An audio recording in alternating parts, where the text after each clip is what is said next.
Charlie and you all smart candidate. Anytime.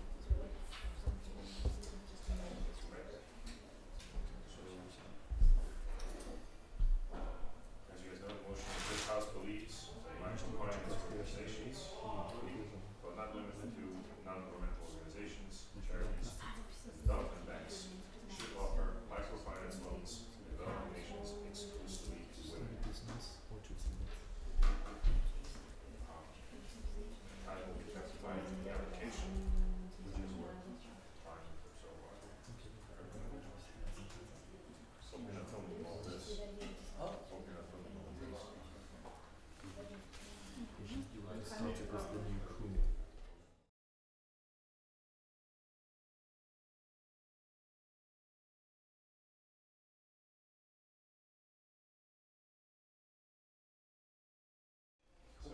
Speaking first.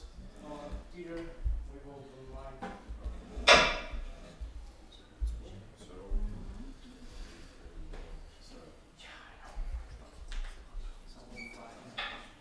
Sorry, really sorry. Okay, Marco. Well done.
Does anybody have a problem with being filmed, streamed? Is it better if we turn on the Sorry, so okay, it's fine. Sorry about asking the first question. Recognize. Do I need to speak very loud to? No, speak normal. Okay. No worries. Thanks.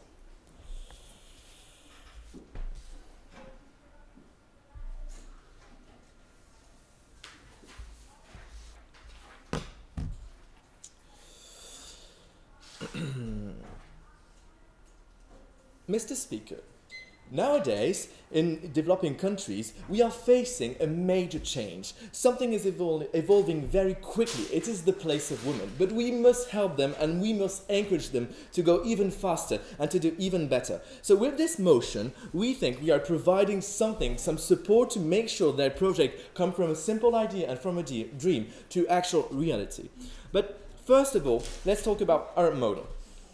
In our motion, we want to offer micro loans to those women. This means they will apply for this, they will give application, and then it will be judged by those banks or those NGOs. And if the project is good enough, if we feel it's something that is if we feel this woman can achieve something, then we will give this money. It's not just like randomly giving money to any woman that just like knocks at the door of a bank.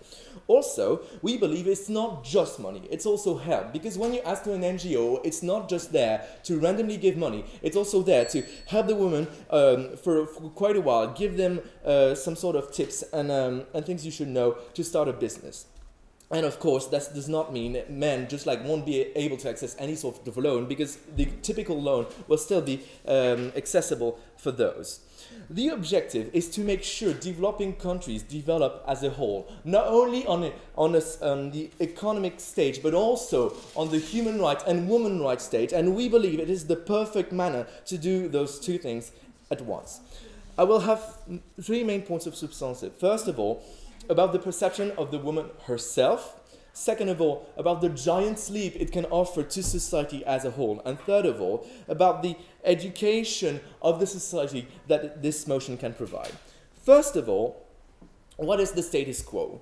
When a woman goes to a bank, or when a woman has the idea of actually going to a bank, she has two things in mind. First of all, is my project good? And second of all, is being a woman something that could restrain me from having this loan? Why so? Because men are considered superior in those countries, and that's a shame, and we need to change this. So when she has a project, the woman restrains herself by saying, okay, it's an idea, but I will never ever be able to develop it in my country, because it's a country where woman has no space, where woman has no right to speak or to create a business. So this is why we are changing this. We are sending a message. We are building into a narrative that woman is not here to just cook and raise children. Woman is here to found a society that is just and fair for them. So if we say those microloans are only for women, it's completely changing the message, because she will not hesitate any longer to go there, because she will know people will judge her on her project, on whatever she thinks. And the only thing that matters here is that this woman is in charge of the whole project, and this is the woman who is actually negotiating with the bank or the NGO. Like it's not something like we are excluding every man of every startup in those countries, but we want to make sure that the woman is in charge, and it is the woman who commands this project. So it's something that is it's a great message we can send to this country, and we think it's the most effective way. And why is it the most effective way to develop those countries? It's because it's in a way a giant leap for society. Why so? Because it's the most effective way for women to become someone.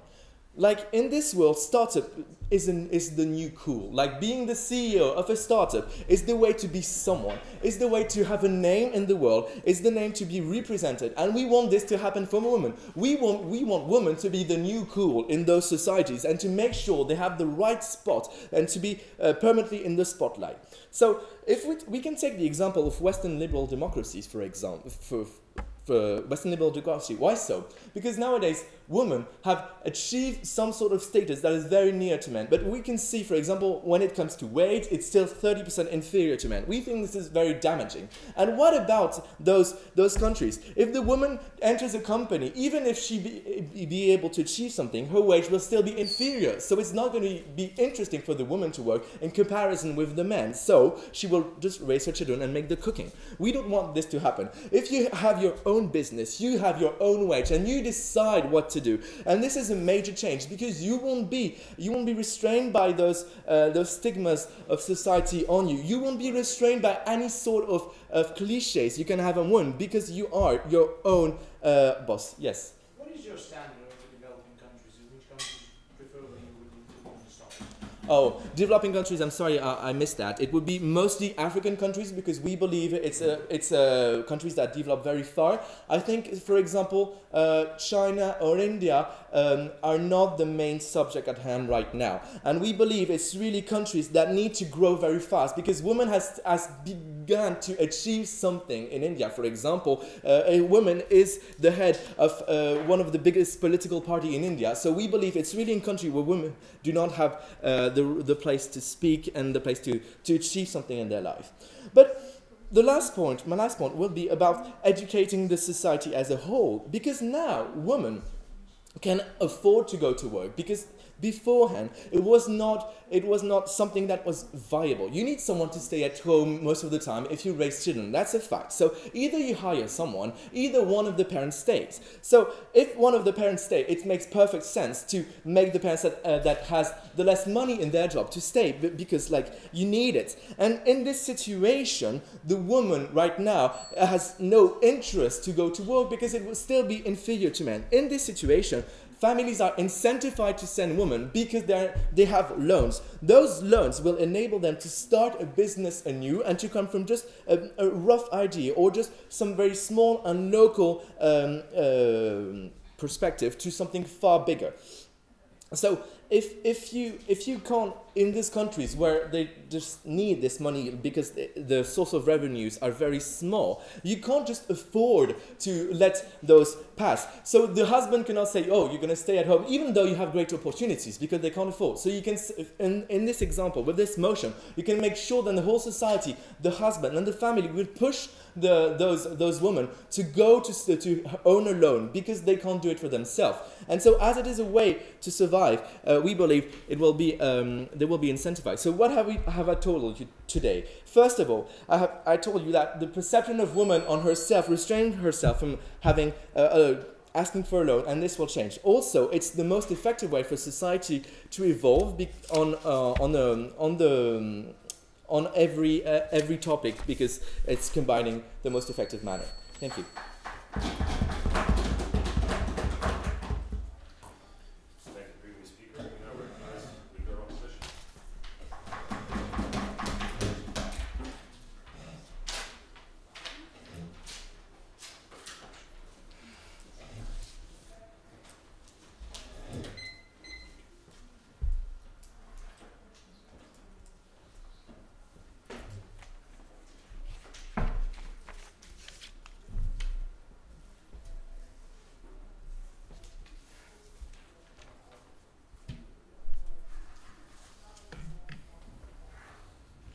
Thank you, Mr. Speaker. In my speech, I would like to argue why our opening proposition is firstly addressing the wrong issue, and secondly, even there, going on their issue the wrong way and damaging their own goals.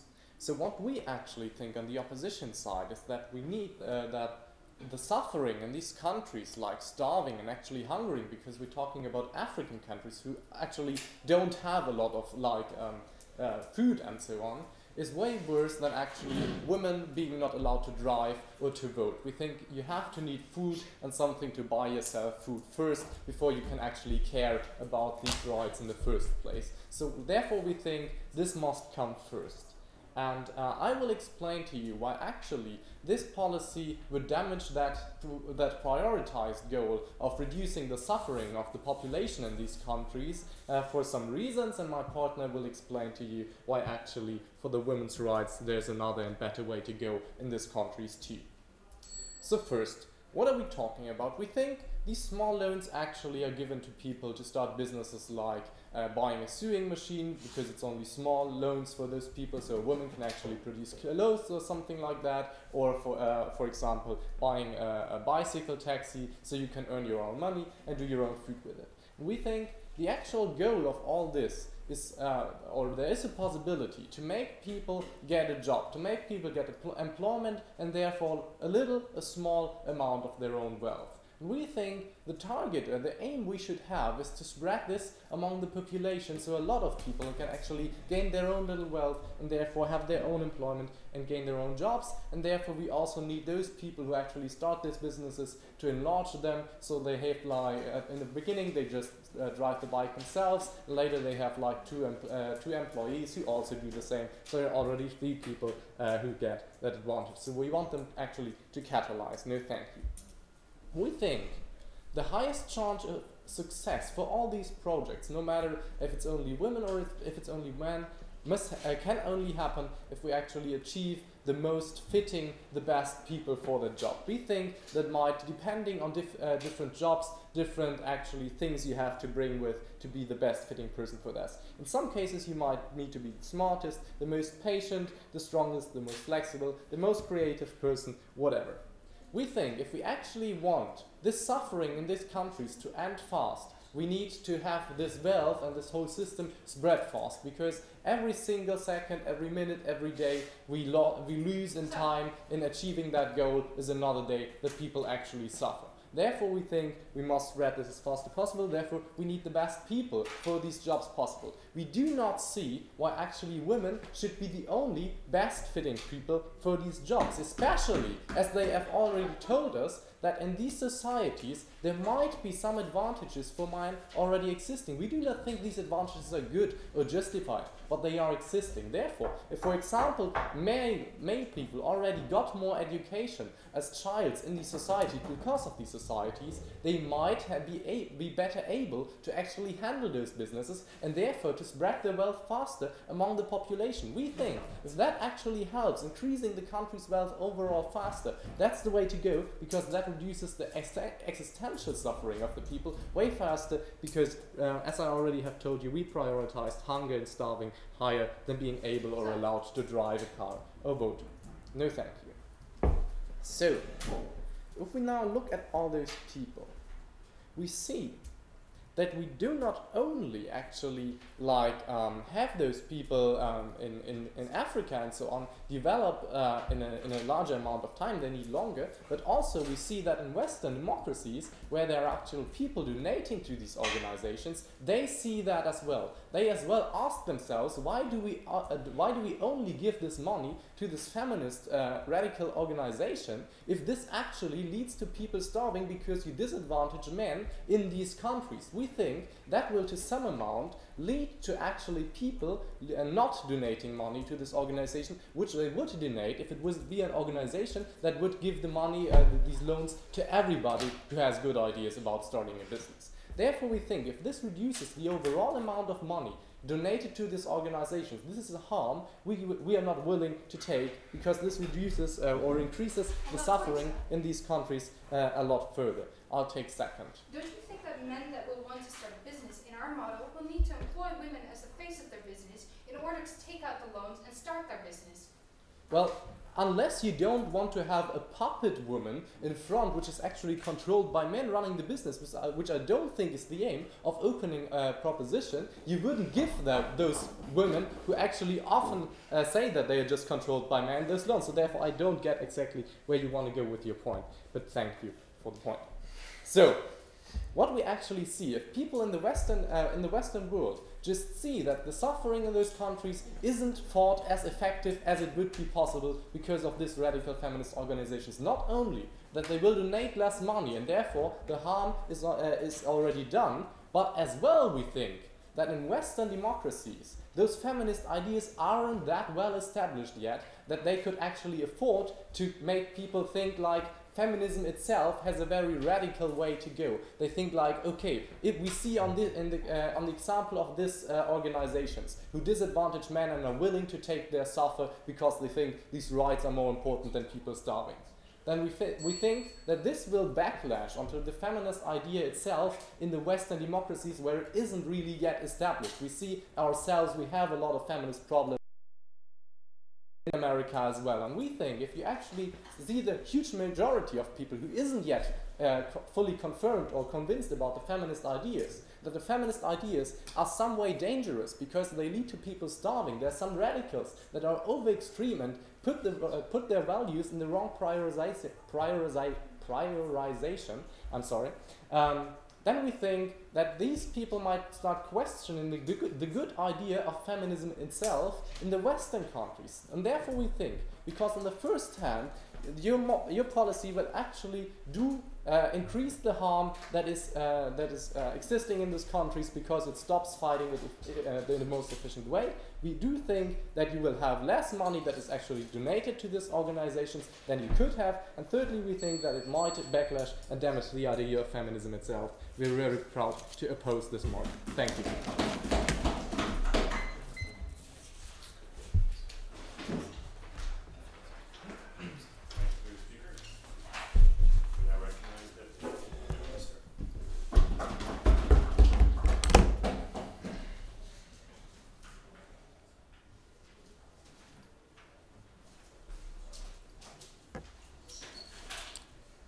Dear Mr. Speaker, the entire case of the previous speaker relied on the fact that this wouldn't work and people would starve if we lend money to women. My case is going to be the complete opposite. I'm going to explain to you how if we want this country, those countries, to develop in the long run economically, it has to be for women, and we need to have them, and we need to have them in that specific way by lending them money to start businesses. So, so we don't think Western countries are not going to support feminism because those helps are not going to work, and thus they're not going to give, and it's not going to work anymore. Because as I explained to you afterwards, we think it's a really good way to do it, and we can explain it also to Western people, and they can understand it and still support. Also, we have to say that it's not because we like saying that we're going to do microfinance to help some projects of women that we're certainly going to stop to give food to people that are dying and starving because of tsunamis or wars. Like, obviously the NGOs will still do the job, will still help people that are like 1 minute away from dying, and we think there can be like different programs, different structure, and just because we give money to women doesn't mean we don't help like urgent matters. Then about men got more education, so they're better to handle, so they're going to be the head and better heads. We think that's a really anti-feminist idea that leads to a never-ending cycle, and that has been like happening for centuries, and we think it's time to take a step and stop saying, yeah, men are better now, so we educate them more, so they're better, and they're just going to be better and better always. Because I'm going to explain to you in my speech. So first of all, why we want to put women in power in that specific field and in that specific manner by lending them money to start a business. And second of all, how a country is much more likely to develop in the long run if we put women in the center and if we let them do those jobs opposition and fortunately things are not fitted to do. So on to my first point. So why is this special field? As my partner told you, nowadays the people we admire the most, the people we talk a lot about the media and we respect in business are those who had like clever ideas and developed them. And even if it starts small, it's likely that if we help like thousands of women in multiple countries, that some of them will get famous and will get to create local business that will actually work, because some women do have ideas and it will be good for the economy. So what happens?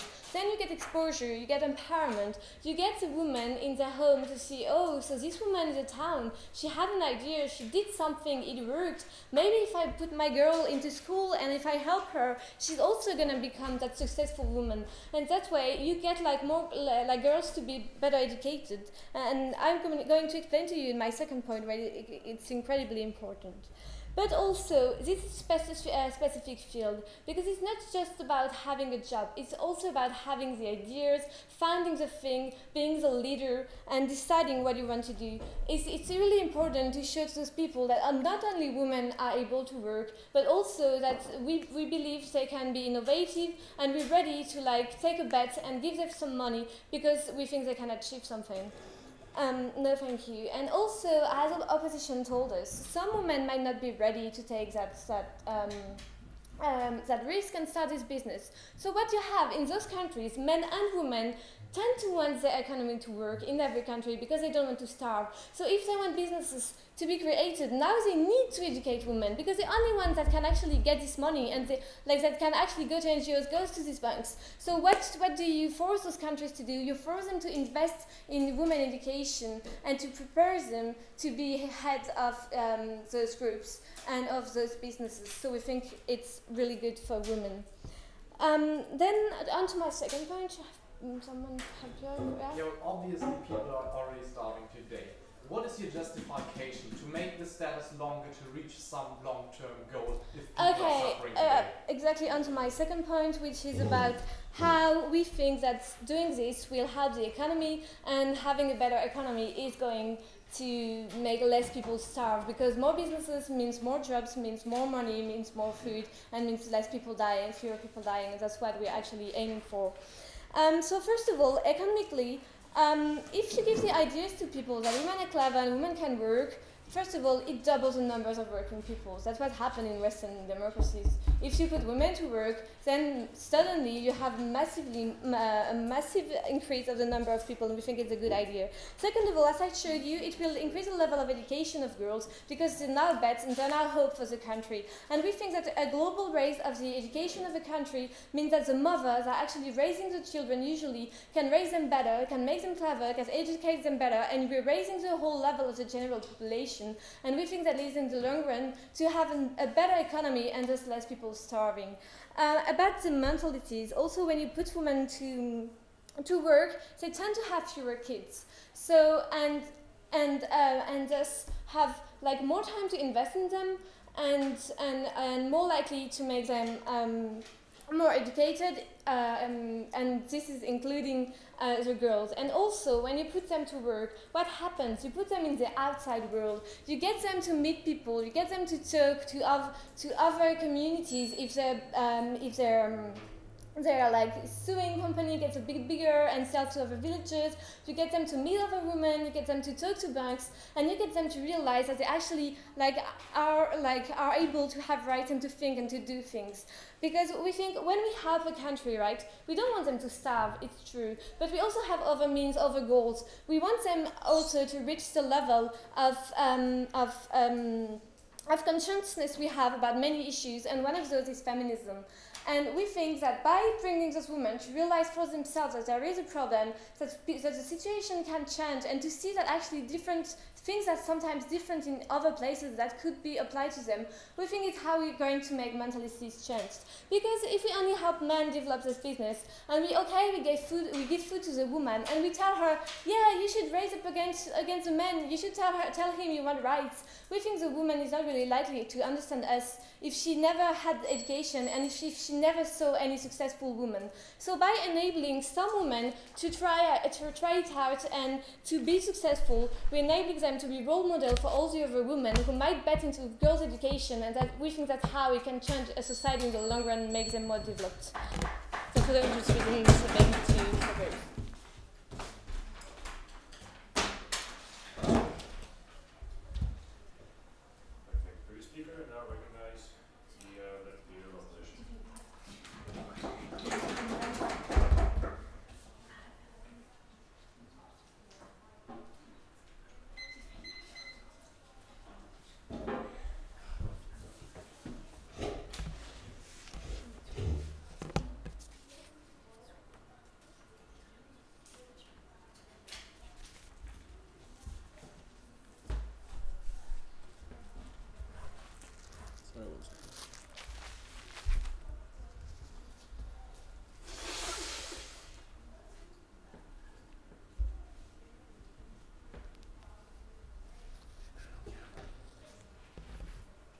There's a wife.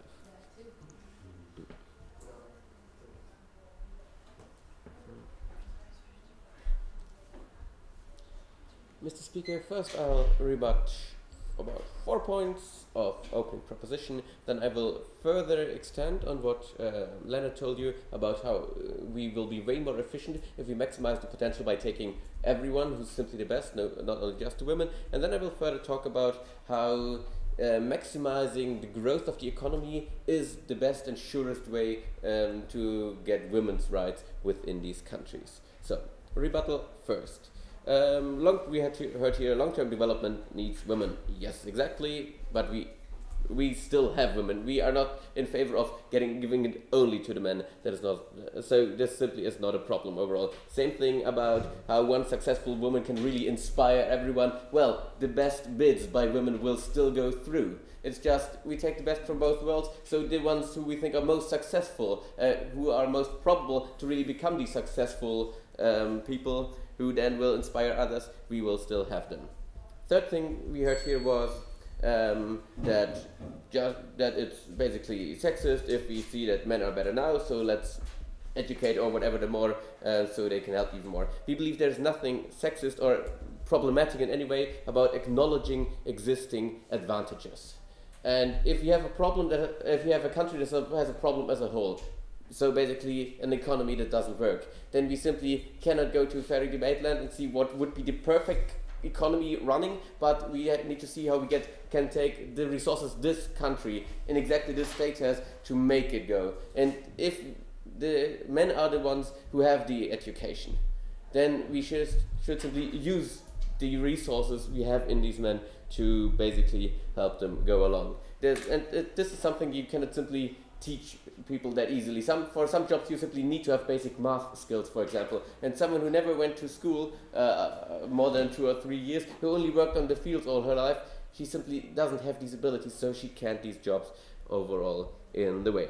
So for this they had the point that we basically force these countries to invest into women. Here we believe that microfinancing is simply not a big enough thing, not a big enough incentive to really do something that takes quite a lot of years and that really changes how the whole setup of the country is. Because what you're basically telling them is, sometime in the future you get a little bit of money, what we're talking about $100 maybe, and for that you shouldn't let your girls work on the fields but put them to school.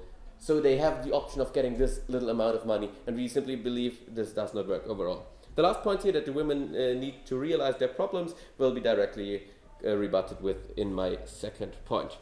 So, first of all, why are we further maximizing our chances for growth if we take the men in as well for jobs? So we have the problem also in these societies, but also in our own, that men want some jobs to be done by other men. So even in countries like Germany, and I'm pretty sure wherever you come from it's the same, that most men are more comfortable with construction workers or technical people if these are done by men. This is not a good thing, but it simply is the reality. And what we are talking about is countries, in Africa, it's not the case that there is nothing there. There are some existing companies. And if we want our new startup companies to be able to compete with them, we need the population to be able to accept them. And some of these cases, they simply won't be accepted. Sometimes simply because we believe women aren't able, for example, physically able to do these jobs as well. Sometimes because men are simply not used to doing that by them. And also, especially in patriarchal societies, there's the problem that many men don't want a woman as a boss. So there's a huge problem for these women to really get further employees, especially to integrate the men into their companies, simply because the men will not be able to, get themselves to do this. This is a sad thing, but in some of these countries we believe this is the reality and we should take this into account. So we believe while we really should get women to work and really should get them to start up companies, that in some areas it is simply way more effective if we also use men. No, thank you. So, why does the rise of the standard of living that we believe is maximized by taking advantage of all people, why does this lead to more equality? 2 reasons for this. The first is the kind of work and how the whole economic system is built up changes. First thing is we have a general influx of money. So on the one hand, depending on where we are, this could mean the potential change from an agricultural trade system to a monetary system. So that would, for example, be the case if you had some people really producing something that is sold to someone outside, so getting money into it. This basically, having a monetary system now, allows people to do things like saving up money or spend money on small luxuries, which then also adds to additional growth because we have a small service sector going around these people, simply because there is someone who has money. And it gives the option to people, because simply they have some money, to really send girls to school because they believe, because now they have the option to make an investment into people because they are not starving at the same moment. So they don't need their girls working the fields to produce some food, but they can really invest the time into them to have them work later. Closing. Do you think, first of all, that women are most marginalized and they need more help? And secondly, that an example of a local initiative may be irrigation system for a farm specifically. First of all, yes, they need the most help. Second point, sorry, I didn't really get that. So, second point, why we get more equality basically from a rising standard of living, and this directly clashes to the last point that women really need to realize these problems. We believe that things like personal development, political participation, and all of these things are basically a luxury. And only when the basic needs are met, so these are have food, have a proper house that is not wet or anything. In some cases we might even put electricity into them. Only when these basic needs are met, which really hurt you if you don't have them. Only then will you put further attention to these issues that we care about in this way here. So only then, after these basic needs are met, people can really put their attention to something that they believe is necessary to their survival. So then we really have women, first of all, having the time to really think about how do we want to live, and then we have everyone else also accepting, yeah, now this is a problem that we can't put attention to, and not telling them, yeah, and not tell them about being dreamers for whatever, who are so detached to reality that they don't really work on the problems that we have in that exact moment. So overall, we can see that we have more chances for an optimal growth if you take advantages of all the resources we have, men and women in these countries, and that in the end it is this overall growth of the economy that will in the end lead to the kind of development within women's rights that we all are striving for in this debate. So very proud to oppose.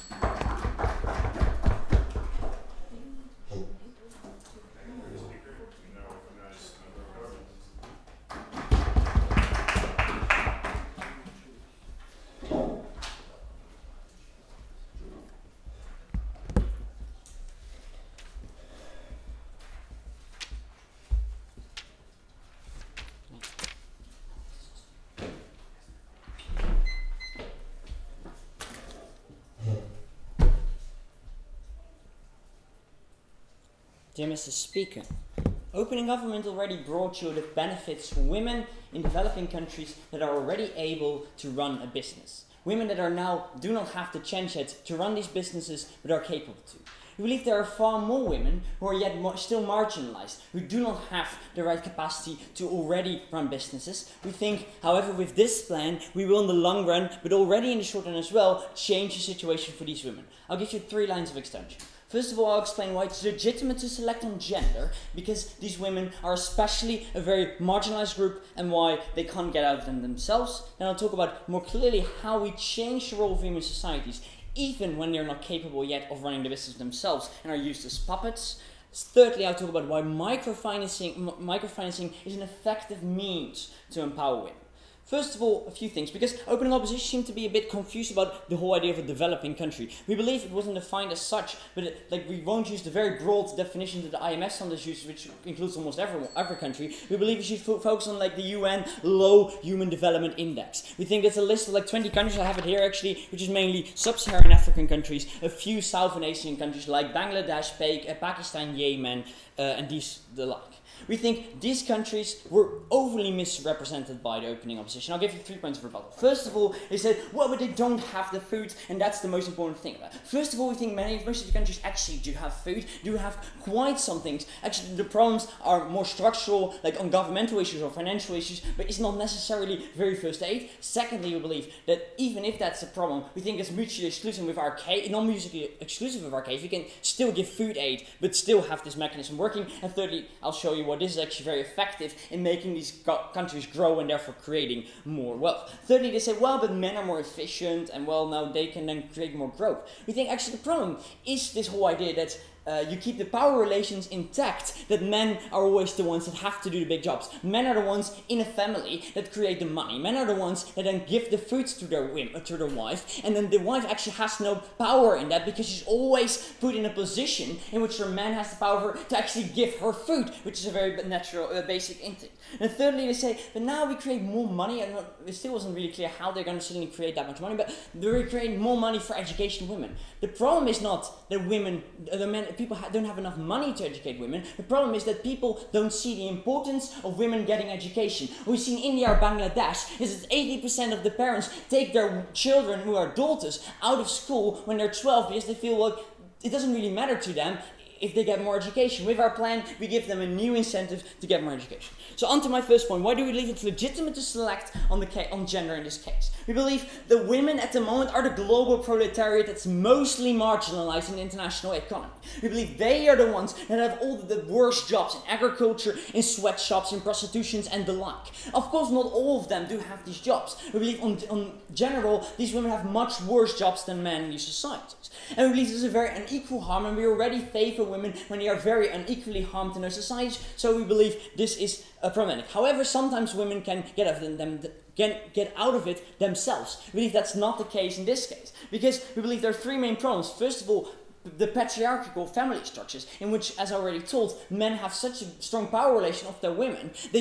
Because they give you food, but at the same time do not allow you to run suddenly a business because that's not expected of you, we believe that's highly problematic. Secondly, we believe, as already told by Open Government, women have a negative perception of their own capabilities and their own expression in society. And I'll add to that thirdly, that in most of these countries women also face legal restrictions. In Yemen or in Pakistan, they often don't have the capacity to actually run these businesses. We change that narrative because we now say to the government, one of your most effective means to gain money is now only possible if you allow women to run a business. We think that's a huge legal win as well. So secondly, how do we change the role of women? We've seen the status quo that both men and women can apply to the businesses, but A, not many women do apply, and secondly, we also think that many of the microfinance organizations are run by men themselves and are more likely to give these finances to men. So what happens in our plan? As OG already explained, women that are already able to run a business will do so. We think, however, that lots of women can't do that right now. Because A, they have a lack of education, as been said. It's 2, because the family structure. 3, because of the societal expectation. So we believe lots of women won't actually do that. So men now can use these loans and therefore do not really have to change anything. We think if we change this policy, men do have to use women to actually get these loans. And we'll just do have to put the women in front of to this institution to get the loan. Then OG presents you the easy case, like women can run that, so then they can run it. We present you a much more complicated case. We say there are of course cases in which men just send their woman out, their wife out, and ask her to set up the business. We think even if that's the case, first of all, we have 2 control mechanisms for that, because we check, of course, for clear cases of forcing a woman to do such a thing. And, of course, then she needs to propose a plan, so she can't be completely illiterate on these things. But secondly, even if women get put there as a puppet woman, we still think it's beneficial in the long run. Because, first of all, because women are the face of a company, as was explained in the example of the opposition, with India having now a woman leading a political party, we think the face of the company is to her families in a closer environment a very good reason to do these things, but also to the big society a reason to then see women can actually do that. They also get more experience by running a business, and thirdly, they will also create a stronger bargaining position to their husband, because they can always say, well, if you force me to do this, I'll step out of the company, you no longer have this microfinance loan. Second half. Okay, do you really, how much percentage do you think this kind of an scenario will happen in these countries where men actually push women just so the men can do the job? Okay, I'll come to that exactly in my next point.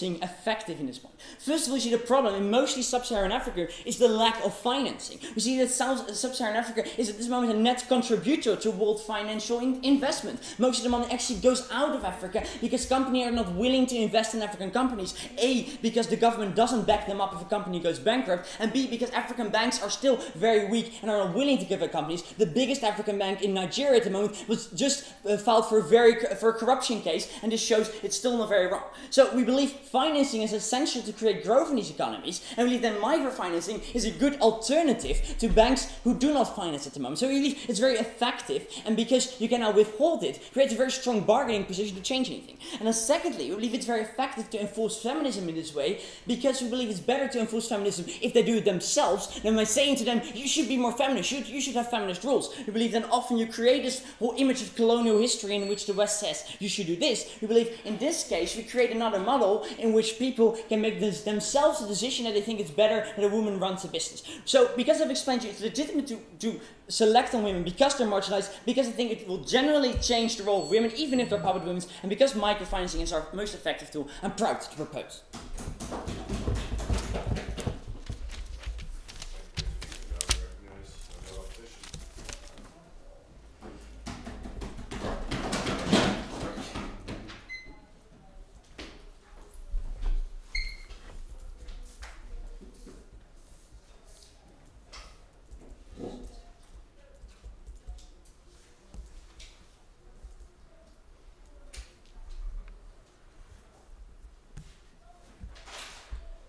Start.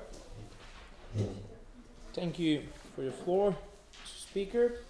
Now, I'm very, the first sentence, one of the first sentences of the Prime Minister in this debate was that we see a huge change in these countries. And we acknowledge that women are not actually in such a bad position that government tried to show you in African countries. You can see startups by women right now. You can see women succeeding right now. What I will do in my speech after rebuttaling is actually show you and further extend what the first opposition told, is how this kind of a policy will intrinsically harm the women themselves and will intrinsically harm the furthering of women's rights in this country. Secondly, I'm going to talk about the morality of this kind of policy and why actually what they say gender is legitimate, we say maybe it is, but it's not the best solution always if something is legitimate. And thirdly, I'm going to talk about the backlash, because a big deal of my speech will be focused on men, because nobody mentioned men in this debate. Don't take me wrong that I'm being anti-feminist, but men also represent 50% of this debate in this motion. Before that, let's go on to the rebuttal. They say, they don't have, tradition is the problem in these countries. Women by tradition are oppressed. Well, tradition will still exist if these countries are actually poor, because tradition is most existent in countries where they're poor. If you stop which I will explain later on, if you stop the growth of the countries economically, you will actually stop the transition of traditions that you need to have in order to have the women's rights. Second, they said this scenario, which is very useful for my case, that men will actually use the women as a puppet, and that will be, they say, on the long run, very, very, very okay for the woman, even if it seems harmful. Where if they care so much about the woman, why even leave the chance in a policy such as there for the woman to be treated as a puppet by the man, which will, I say, if they claim that tradition and this kind of status quo is so bad, which will happen very often. Why, if they care so much about the woman, have that kind of a policy that they acknowledge will actually intrinsically harm the woman in the very beginning of this kind of a policy? And they also said a very interesting thing upon this closing opposition very much agrees on. These loans are very important. And I'm going to show you why these loans are very important and why is it not good to cut half of the population, half of the innovation in a country and to actually harm the economy. But let's go on with my constructive, and first thing I'm going to more analyze on the first government arguments.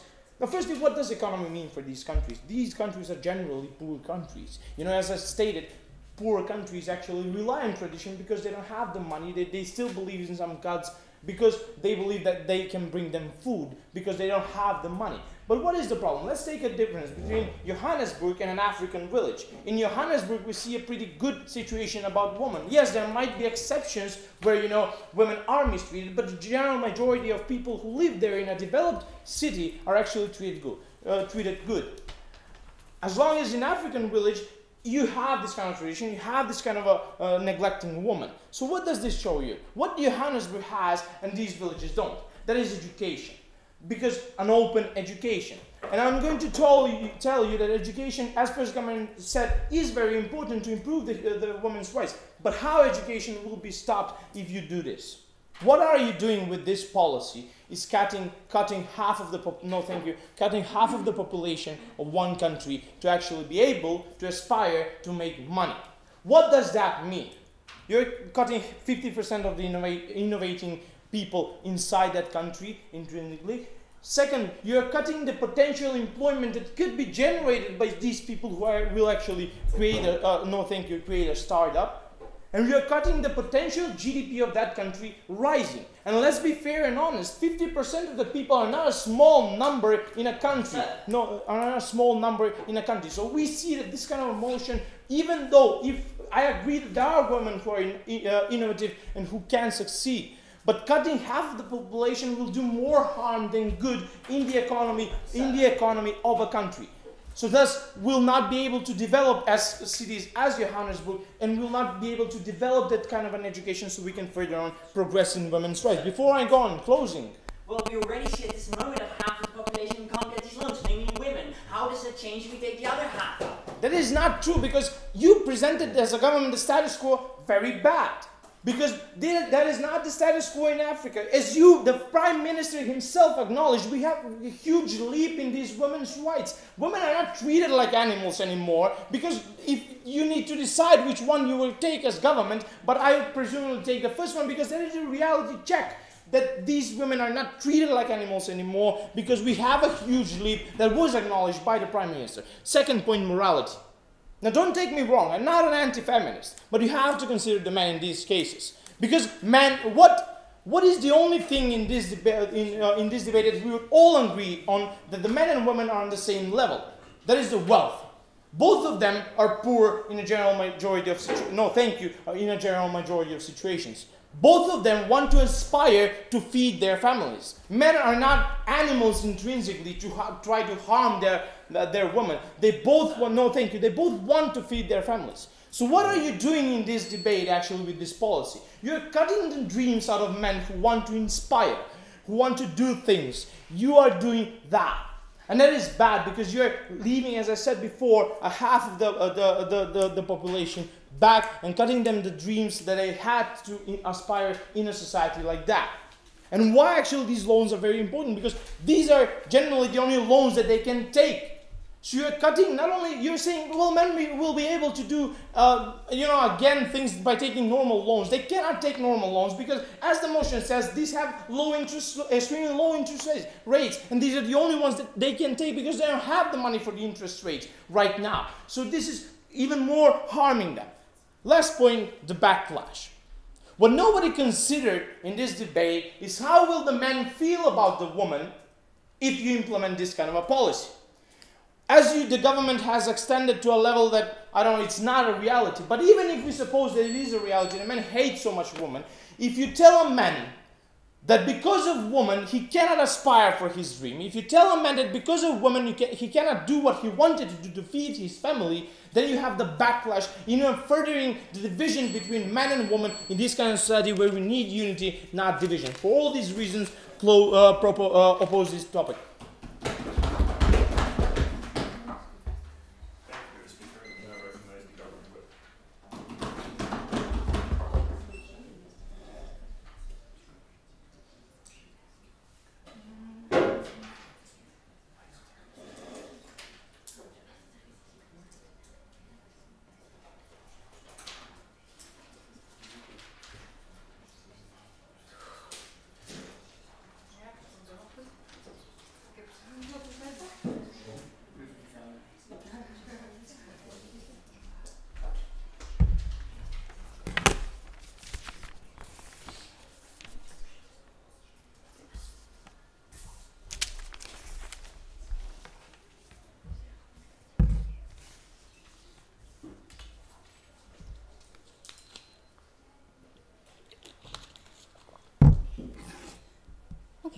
I am frankly shocked at some of the things that the opposition has said about women and their incapability to generate income.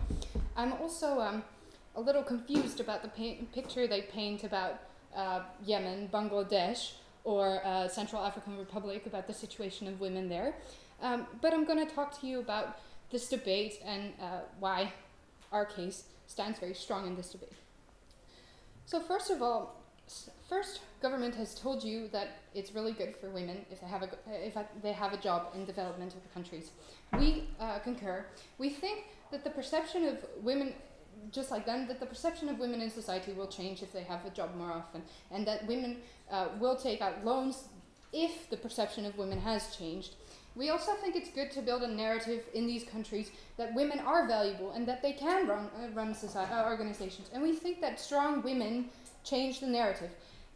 We also think, just like first half, that strong women then can take care of themselves, their children, and promote their female children to go to school and encourage them and are financially able to do so. We think this development in the long term is really good. Then from first opposition, we got a few things that I want to rebuttal. So basically they're saying, well, we need to give money to the person who's best suited and the person who's best educated. Well, what we're saying to that is that, one, we're keeping power relations intact if we keep doing that. And the context in which we're operating is limiting 50% of the population from setting up their own business. So we think there are plenty of people who are capable, namely women, to run their businesses too. Plus, if we sustain this, we're not tackling the people who are most marginalized in the societies, namely women.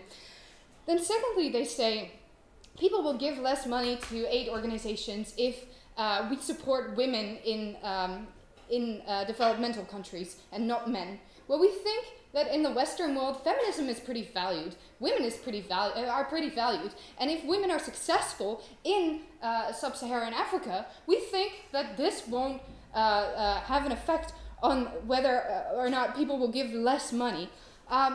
Plus, we think that aid organizations are perfectly capable in sustaining their income, and advertising doesn't really necessarily have to reflect what they do, so that's not a point. Then they went on and said, well, there's going to be a backlash on feminist ideals because the narrative will be that feminism sustains starvation. Well, we think in the Western world, because of the things I just told you, because it's pretty valued, this perception won't be created. We think that it's a pretty controversial thing in the Western world to say, well, women, feminism is bad. We think men aren't saying that, and we think definitely women aren't saying that.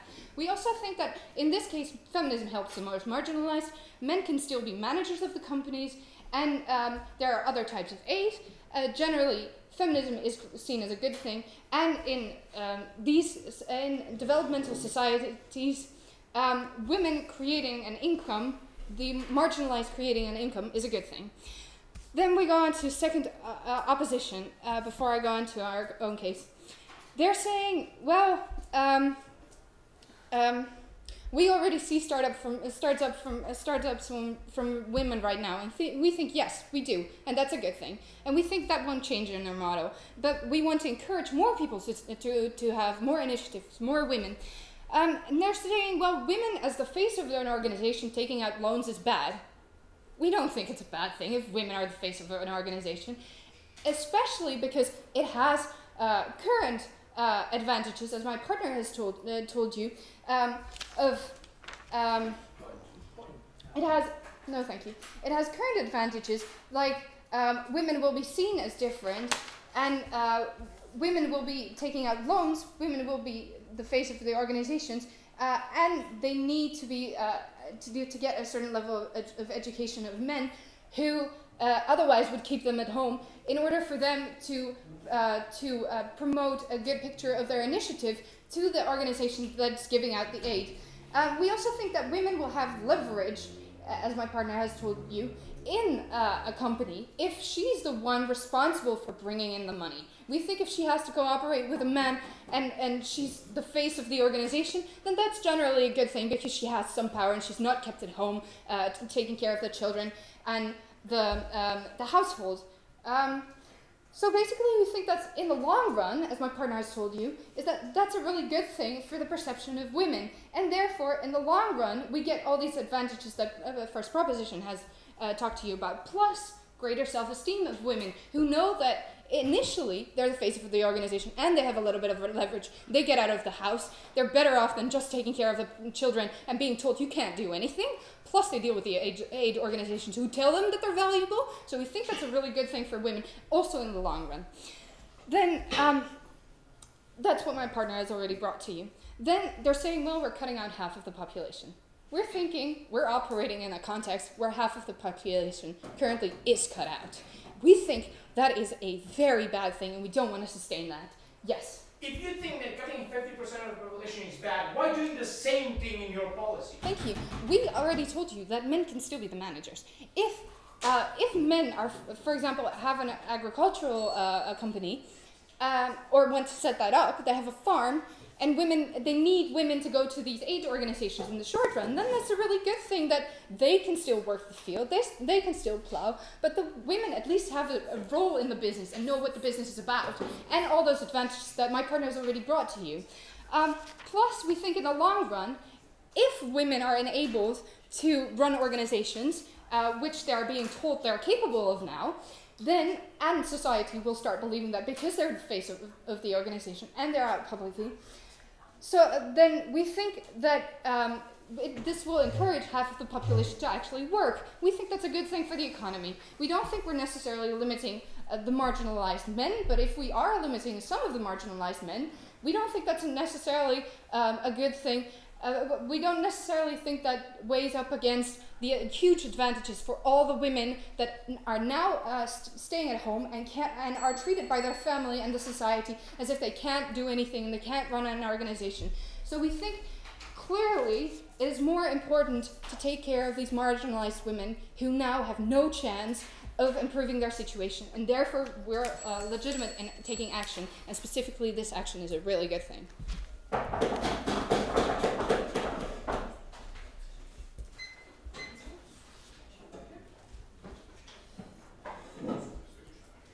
Thank you, previous speaker. I recognize the opposition member.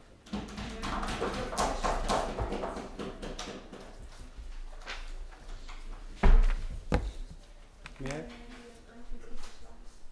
Okay, so let's make it clear. No one in this room hates women. Everybody in this room wants women to go ahead, and everybody in this room knows the situation in Africa. The situation in Africa is far more complicated than you explained it, and what we do present is the best model we can apply in the reality that we have at this moment. So we're not talking about some fantasy world where 100 euros will solve the situation in Africa, will increase human rights, and will make Africa a powerful worldwide country. So, first of all, we started talking that if we are solving the problem by switching the 50% to the other man, to men, we are still having the same problem, because just the 50% is going on the other side, and we still have the same problem of men not being able to have those loans. So, just imagine the message being sent. It's not men hiring, banks hiring women, but banks forced to hire women. Whenever you force something, you force someone to do something, everybody knows it's against his will. And whenever he gets the situation to revenge that, he'll probably do it. So in Africa, we might face a huge rage, which I will explain better in one of the clash points.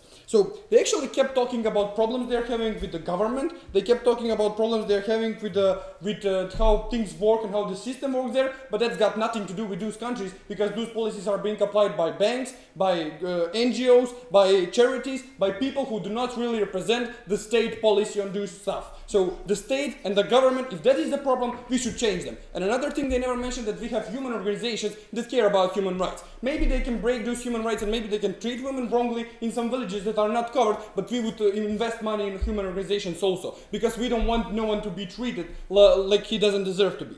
So, talking about this debate, we have two main clash points we would like to talk. The first one being the consequences, the second one being the moral of this section. No, thank you. So, the first one is the consequences and how economy really works. So now in a situation where we can have these loans available to everyone, if the biggest problem is that women are not represented enough, we propose a really better model. On example, you give the loan to everyone, but whoever agrees to get the loan, he has to hire 50% of women. So it means half women, half men. So that's much better action, because you turn no one. You turn no 50% of people, you don't ban 50% of people getting those loans. So when you allow them to do this, you're applying a much better alternative which won't increase the rage in the people. So we are talking about how the mentality and the experience show us that whenever we're trying to force something on developing countries, we get a huge outrage. On example, the thing when they started talking about rape acts, what we saw in those developing countries, that those women were beaten, those women were chased away, they were burned because they were called witches. So those people are not really ready to accept changes that are being forced on them. So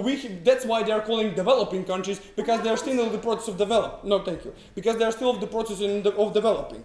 Also, another thing they talked about is that they have a really big problem with education, and a really big problem how people are understanding this stuff. So even if we enforce these politics, and even if this politics starts going around those people won't understand the real message. Because whenever you are trying to imply someone to do something, you first need to explain him, or what I'm talking about is educate him what you're actually doing. Why are you doing that, and why you are forcing him to do this. So, on example, when people are able to cope with that, because they have the certain education we are proposing now, they will be able to accept these changes. Next thing we are talking about is the moral of this section, and how we are actually killing the man's dream. We have a situation where, no thank you, where we are trying to attack the economy of these countries, which, let's be real, it has never been really strong. So now we have a situation when the best idea wins, no matter if it's men's or women's, because whoever gets the best idea will actually win. Because once again, I'd like to mention that these policies are being applied by banks, NGOs, and people who want money. So the main point of economy is that you want something bad. So there is no free lunch, and the interest of the banks is to win the best idea. So if they want to profit to come back to them, they need to invest in the best idea. And if they want to invest in best idea, I don't think they'll have problem with the women, because what they want is, all they want is money. So if the women are bringing them money, they'll put the woman there. No, thank you. So if we're talking about this situation where the banks can control this state policy and how they can influence this state's policy, is if they are able to improve the economy.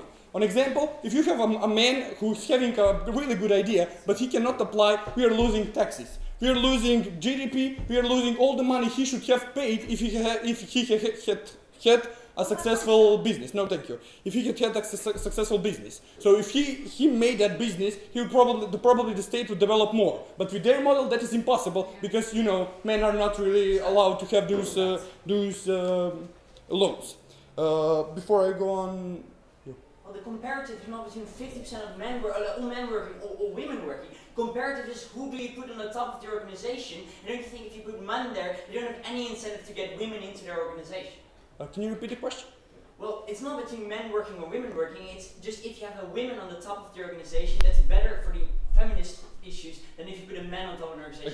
Exactly. We want to do that. We want the best idea to win. So if the woman wants to do that, if the woman wants to be on the head of a business, she should apply with a really good idea. If she wants women working with them, she can get women, but she must get 50% of women, no matter if she wants or if she doesn't want to. No, thank you.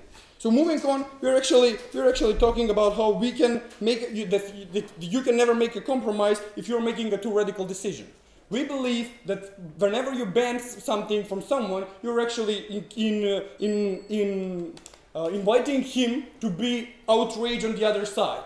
Because whenever you split them and whenever you allow them to do this model, an example, when they give such a little money to women and women do not succeed, we have, let's imagine this situation happening and we have two possible outcomes. The business doesn't succeed or the business succeeds. The first situation where the business doesn't succeed, they blame women. They said we give them chances, we give them money, we allow them to do something, and they screw that up. They are not giving us outcomes, and that's why they'll never have a chance. So we are worsening this situation. When you have a situation where the business will actually work, they'll always blame the one that they had the possibility to do because it was enforced on the man. The man will never actually accomplish women on their achievements. And how we can really change things in Africa is if we apply the alternative model. So that's why we want this debate. Thank you.